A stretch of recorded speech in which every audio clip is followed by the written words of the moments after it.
actually. I don't know. Oh, there's more.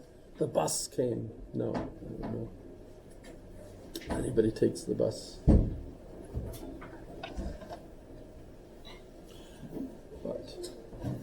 But since I'm doing two courses at once that are the same, if you need to miss a class or something, don't worry about it. Feel free.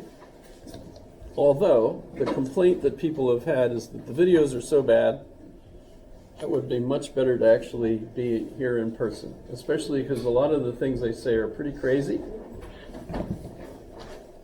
And it's funner to be here so that you can say, hey, that's crazy, you know, or whatever. And actually, I'm not perfect.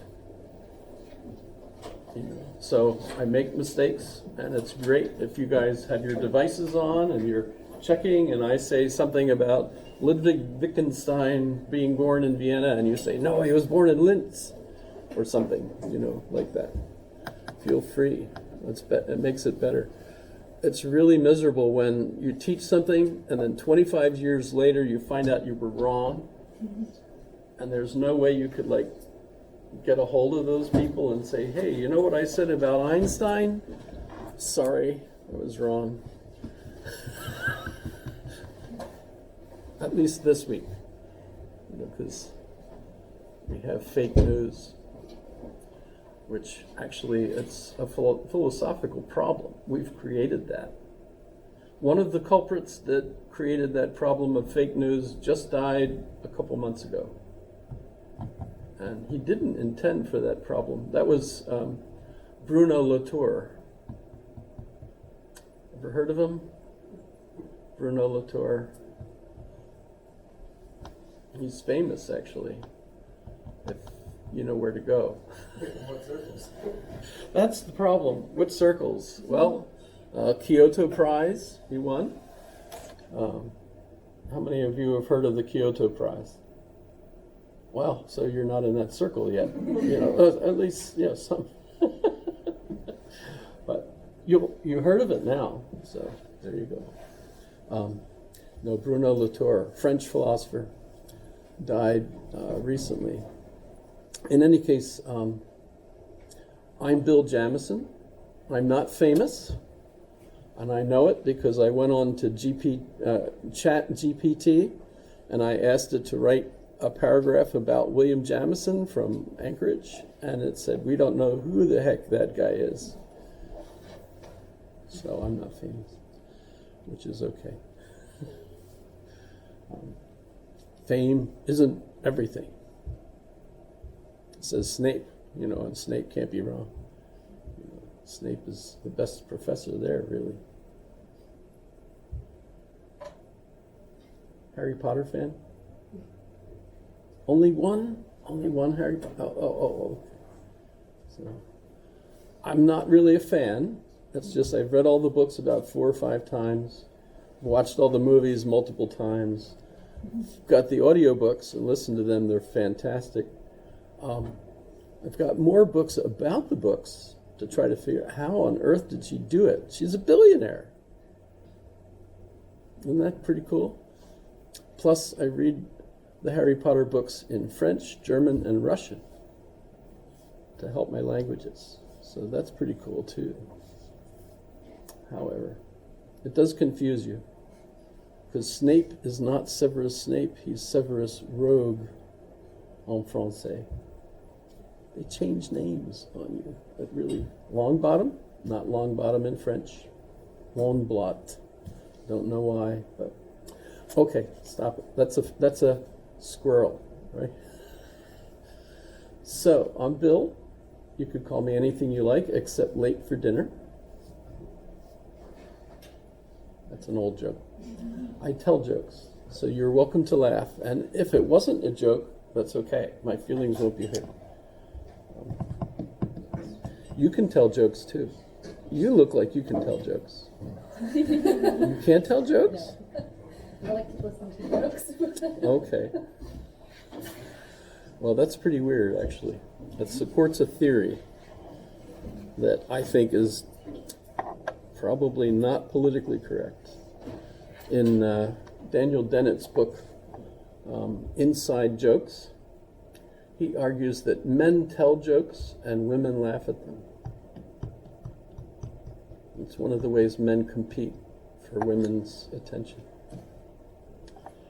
That sounds just so wrong, doesn't it? I don't know. Ever heard of Daniel Dennett? No. Well, he's famous too, in the same circles, actually, as Bruno Latour. Pardon? Did he win the piano prize? No, he did not. But he did give the lectures in Edinburgh one year, and so did Bruno Latour. So they both have been noticed by similar people. That's the Gifford lectures. You've ever heard of those? Okay, so this is Intro to Philosophy. Who knows what philosophy is? You feel like saying? Oh, okay. Well, I didn't know what philosophy was when I took my first philosophy course. The reason I ended up in philosophy, in fact, was already a philosophy major, was because I started college as a music major, and after the first year discovered I didn't have something called talent, which apparently you need in music. So I was going to fail, and that meant I was going to go to Vietnam, almost guaranteed. And so I went to the guidance counselor and I said I needed to change my major. And she gave me the book, and I looked through and I found philosophy. Philosophy had 18 credit hours of free electives. Back then you had to be in a program, you couldn't just be undeclared or whatever. So I was going to switch to philosophy because I could take those 18 credit hours of free electives, find out what I actually did like, and then switch again. That was the plan. But since I signed up for philosophy, went over to the philosophy department, and the chair greeted me, "Welcome to philosophy." It felt so good, because from the music department, hundreds of people, no one noticed you. Philosophy department, 24 majors at the time that I was there. The ratio there were like 6 or 7 professors, and it was a required course for everyone to graduate, was to have Intro to Philosophy. It was kind of like today what we have is, you take a last class that's supposed to sum up your whole, program. That was pretty much what philosophy was back then. Right? Well, so I went to my first philosophy class.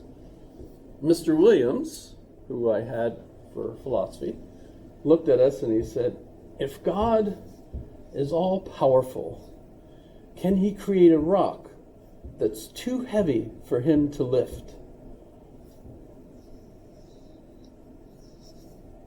And I was raised Roman Catholic, had the nuns. I know where George Lucas got the idea for Darth Vader. His Sister Mary Immaculate. That's where that came from. That's a joke. That's probably not true at all. I don't know if George Lucas had Roman Catholic background or not. In any case,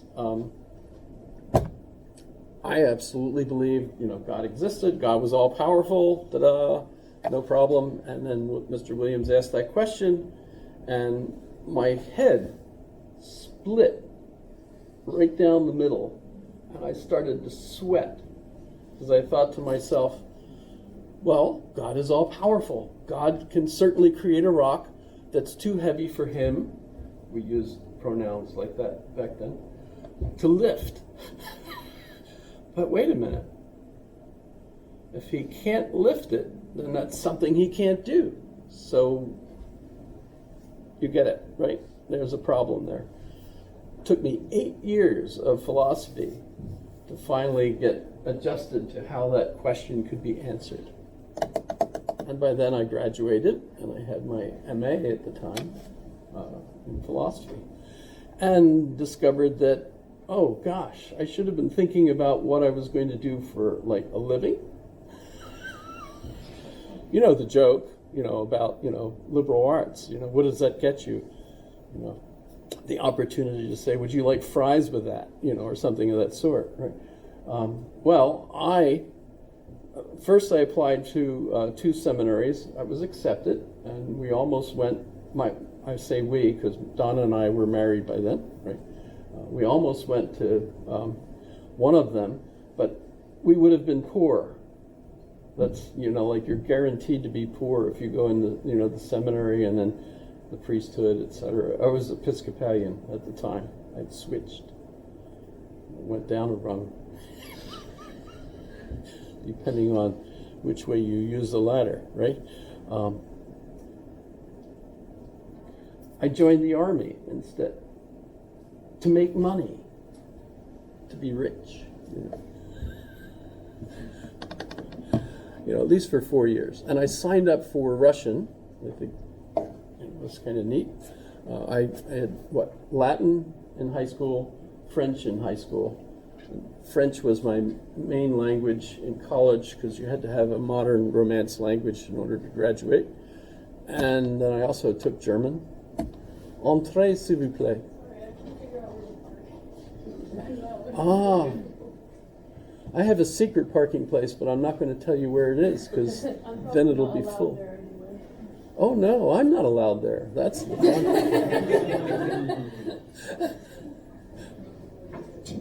It's tight, and for no real reason. So anyway, I had languages. I had Koine Greek for 1 semester, and German for 1 semester. German, by the way, is so easy. If you speak English, you don't have to take German. Just speak English with a German accent, and that's German. It's that easy, And plus, my first duty assignment after language school, which was in Monterey. Anybody ever see Goldie Hawn in the movie Private Benjamin? No? All my movies are so, passé. Well, that's, the recruiter convinced her that that's where she was going to go, but of course she didn't go there. It was just part of the joke of the movie. But I did go there, and so you're on the beach practically in Monterey for a year studying Russian, and you'll see that's one of my reasons for grading the way I do. So I ended up taking Russian, and Berlin was the first duty assignment we had. And that was back when they still had the wall. Should I show you a picture? Don't get me in trouble, though. Let's see if I can find it.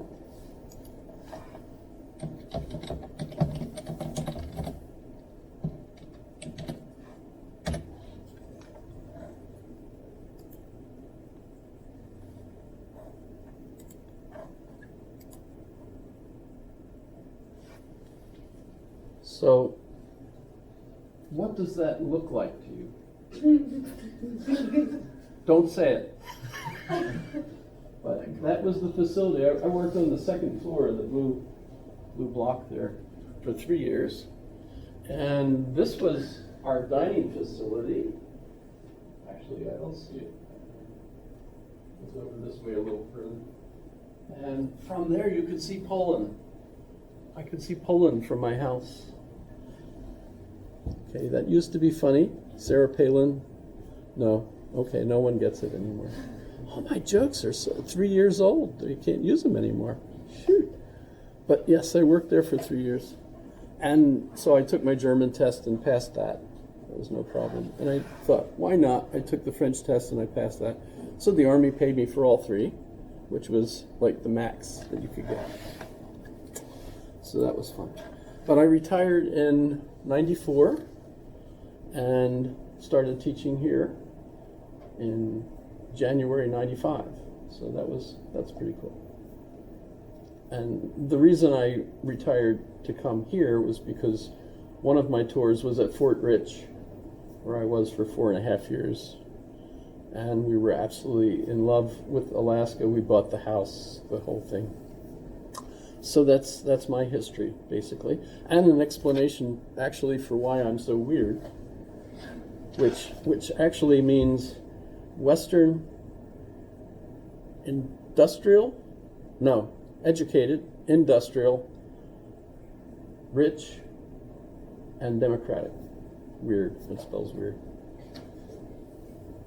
Which most of the kinds of tests and things that professors do at like sociology classes, they test their own students usually, and since they're all weird, the results that they get, and then say 90% of all males think this, and that's not really true.